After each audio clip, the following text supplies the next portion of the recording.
Vote লুট করতে এলে এবার দমদম দাওয়াইয়ের হুঁশিয়ারি বিজেপি নেতা।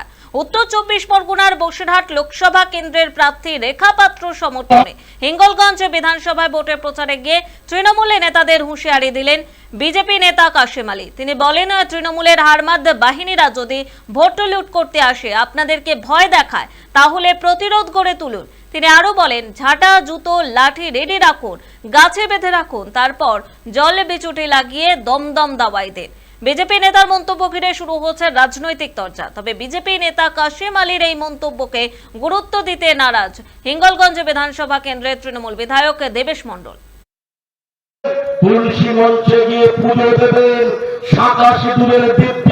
ভোট যদি রিগিং করতে আসে তৃণমূলের নেতারা, ভোট যদি রিগিং হয়, মানুষকে যদি ভোট না দিতে দেয়, দমদম দাবাই দেবে মা বোনেরা, এবং বিছুটি লাগাবে এবং তার সাথে সাথে গাছে বেঁধে রাখবে। সুতরাং কাশেম আলীর ডাক আপনি শুনেছেন, এটা বুঝতে পারছেন ওই ডাকে ও কী বলতে চাইছে। আমরা বাংলাকে ওই জায়গায় নিয়ে যেতে দেব না। হুমকি তো এতদিন শুনছিলাম তৃণমূল হুমকি দেয়, তৃণমূল খারাপ কাজ করে, কিন্তু এবার নরেন্দ্র মোদী বুঝুক যে তার লোকজন কি কথা বলছে, বাংলায় কারা অশান্তি করতে চাইছে।